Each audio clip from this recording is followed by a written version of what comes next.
Fala galerinha do canal da Química, tudo joinha com vocês? Eu espero que sim, sejam bem-vindos a mais um vídeo do nosso canal. E olha só, hoje a gente vai falar um pouquinho sobre a diferença de eletrólise ígnea e eletrólise aquosa. Aí você vai me falar assim, mas eu não sei nem o que é uma eletrólise, quanto mais ígnea, quanto mais aquosa. Não se preocupa, gente, porque eu vou explicar um pouco nesse vídeo e também a gente tem outros vídeos no nosso canal que fala sobre processos eletroquímicos, ou seja, sobre pilhas, sobre eletrólise, sobre corrosão. Então, se você tem mais dúvidas sobre esse tema, é só ir na playlist que fala sobre eletroquímica e assistir a outros vídeos sobre esse tema. Combinadinho?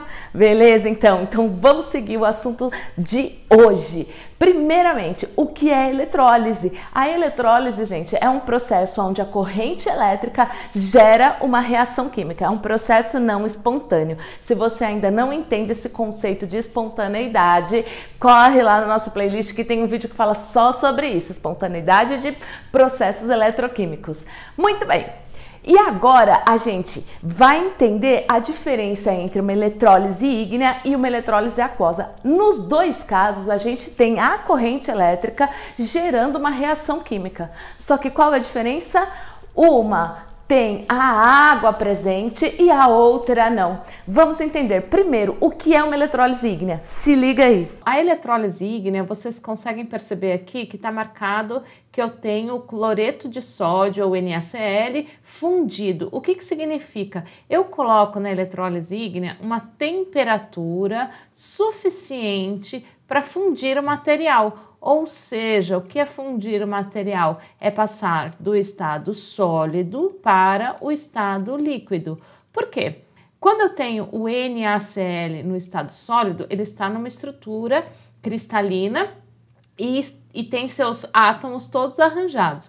Quando eu passo para o estado líquido, o que acontece? Eu quebro essas ligações e transformo esses elementos em íons. Por quê? Porque eu estou quebrando essas ligações. Então, eu vou formar íons quando eu passo para o estado líquido. E só com a presença de íons é que é possível o processo de eletrólise. Se eu tiver um material na forma sólida, esse material ele não permite a passagem de corrente elétrica. É por isso que eu tenho que fundir o material. E no caso da eletrólise ígnea, que eu tenho material após a fusão, que eu tenho aqui os íons. Então, os únicos íons que eu tenho presente, os únicos elementos, as únicas espécies que eu tenho presente é o Na+ e o Cl-. Então, eu tenho que avaliar na tabela de potencial de redução quais são as únicas possibilidades desses elementos reagirem. E como eu estou falando de reação de óxido-redução, um vai ter que oxidar e um vai ter que reduzir, senão não há uma reação de óxido-redução, consequentemente não há um processo de eletrólise. Nesse caso, se você buscar naquela tabela, olha só, o Na+ é fácil de você achar. Você consegue já perceber que ele já está exatamente desta forma na tabelinha, porque eu tenho a presença de Na+, e a única forma do Na+ reagir é se ele ganhar elétrons e passar aqui para Na0, ou seja, Na metálico. Então aqui eu tenho o Na+ reduzindo. Automaticamente, para que ocorra uma reação de oxirredução, o Cl- tem que oxidar, certo? Tem que passar pelo processo de oxidação. E será que é realmente isso que ocorre? Sim, porque se você procurar na tabela de potencial padrão de redução, o que você vai encontrar é o seguinte, é o Cl2 ganhando 2 elétrons e se transformando em 2Cl-. Só que na realidade, a gente não tem o gás cloro aqui nesse processo, nessa eletrólise aqui, nessa eletrólise ígnea. O que a gente vai ter é simplesmente o íon Cl-. Então, a única forma dele reagir é se ele fizer o processo inverso, ou seja, isso quer dizer que ele está sofrendo oxidação. Nesse caso não é muito complicado, por quê? Porque eu só tenho esses dois elementos e alguma dessas espécies tem que oxidar e alguma dessas espécies tem que reduzir. Bom, gente, agora a gente vai entender o que é uma eletrólise aquosa. E não esquecem, se estiver curtindo, se estiver aprendendo, não esquece de dar um like, se inscrever no canal e ativar o sininho da notificação para ficar sabendo dos próximos vídeos, hein? Vamos lá, bora lá, presta atenção e continuar aí com a eletrólise aquosa.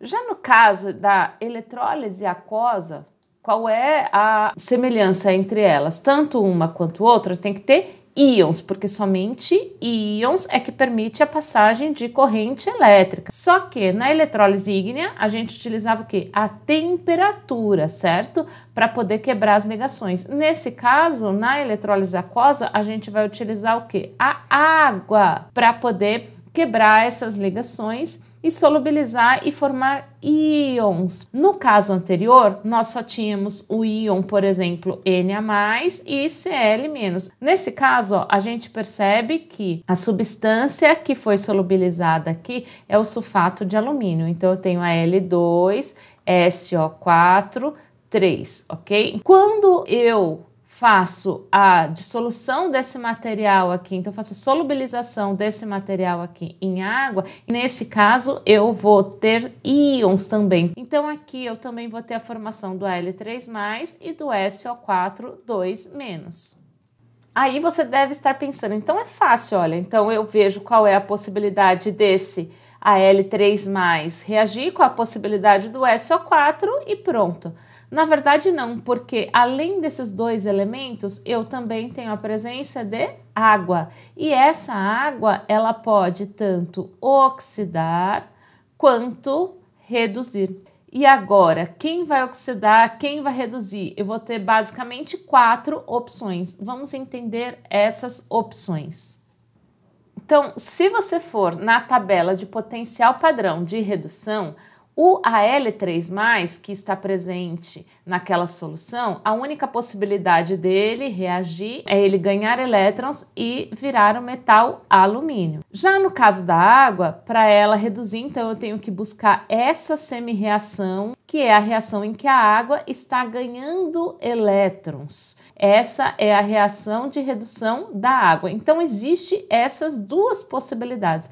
Tanto do Al3+ reduzir, quanto da água reduzir. Aí você vai me perguntar, ok, mas então quem na prática é que vai reduzir? Eu preciso avaliar o potencial de redução. Então, ao comparar o potencial de redução da água e do alumínio, vocês vão observar o quê? Que quem tem maior potencial, maior número aqui, né, é a água. Então, quem tem maior potencial de redução é a água. Então, nesse caso, quem vai sofrer a redução é a água. O Al3+ não vai sofrer redução. Aí você fala, bom, então como que é feita a produção do alumínio, né, industrialmente? Então, para eu poder produzir o metal alumínio, na verdade eu tenho que fazer o processo de eletrólise ígnea. Por que eu tenho que fazer o processo de eletrólise ígnea? Porque se tiver água presente, quem vai sofrer redução é a água e não o alumínio.